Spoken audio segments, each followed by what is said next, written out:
The rain hadn't stopped for hours. It came down in cold silver sheets, washing the dust off the cracked highway and painting everything in shades of gray. Inside Molly's diner, the flickering neon sign hummed softly, its glow struggling against the storm outside. The place was half empty, just a few tired truckers nursing their coffee, and behind the counter stood Emily, a 27-year-old waitress with a wary smile and eyes that hid more pain than she'd ever admit. Her uniform was faded, her shoes worn thin, and her hands carried tiny burns and calluses from years of double shifts. Emily wasn't just serving food that night, she was serving survival. Every tip mattered. Every dollar meant one more night of keeping the lights on in the tiny apartment she shared with her 6-year-old son, Jake. Life had been unforgiving, but Emily had learned to fight softly, with kindness. As thunder rolled outside, the diner door burst open. The bell above it clanged violently as 5 huge bikers stepped in, dripping wet, leather jackets soaked, boots caked in mud. Their tattoos told stories of roads and rebellion. People inside froze. Conversations stopped mid-sentence. The old cook peeked out from the kitchen window, muttering, "Lord, not tonight." Emily, heart pounding, forced a calm smile. "Fellas, take any booth you like." They nodded silently, filling up an entire booth at the back. Their leader, a man with a long gray beard and sharp, watchful eyes, glanced around like someone used to being feared.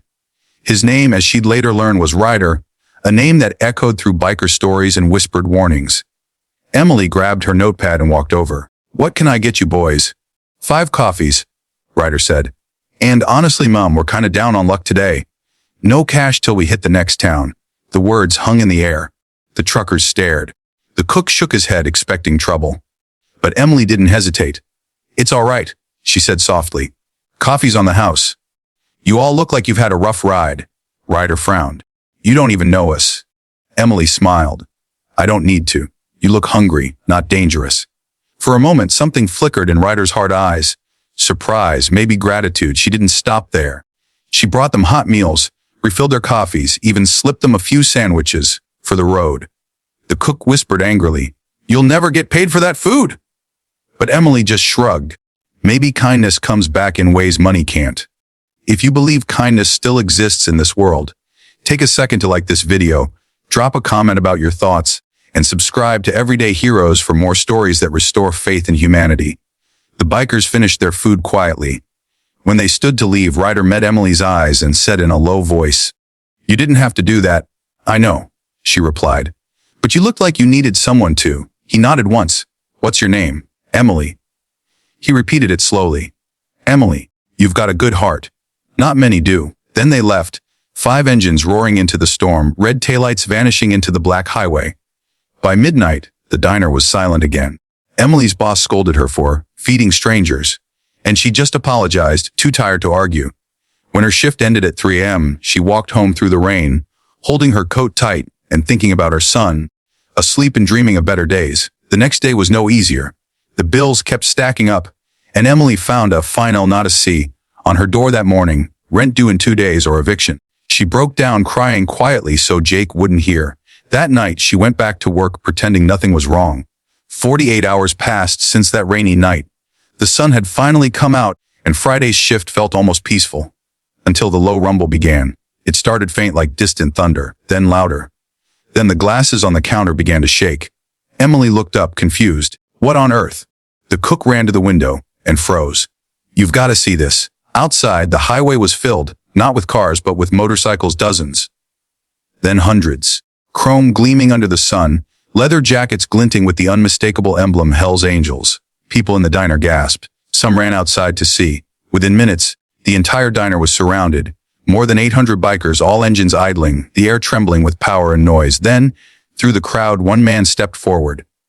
Ryder, same gray beard, same calm eyes, but this time he wasn't just a weary traveler. He was their leader. Emily's hands trembled. "Ryder, what is this?" He smiled faintly. "You didn't know who we were that night, did you?" She shook her head. "Well, you fed 5 broke bikers, and those 5 happened to be me and my brothers. You didn't just give us food, you gave us respect. And that kind of kindness we don't forget." Tears welled in her eyes. "Ryder, I didn't expect anything in return." "I know," he said.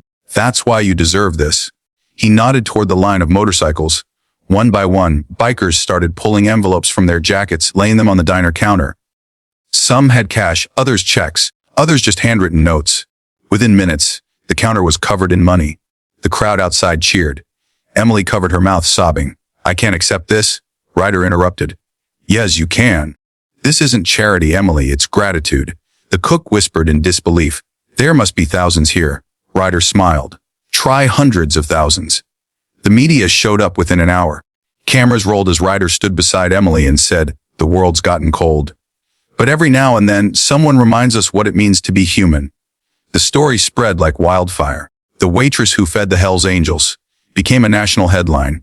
People from all over sent letters, donations, and job offers. But the money wasn't what mattered most to Emily. It was the fact that her son looked at her that night and said, "Mommy, you're a hero." She hugged him tight, whispering, "No, sweetheart, I just did what's right." If this story moved you, don't forget to like, comment your thoughts below, and subscribe to Everyday Heroes for more real stories that prove compassion still changes lives. Months later, the diner had been renovated with help from the very bikers who once scared everyone away. Its new name gleamed above the door, Emily's Place. On weekends, bikers still rolled through, parking outside for coffee and pie. Kids waved, people smiled.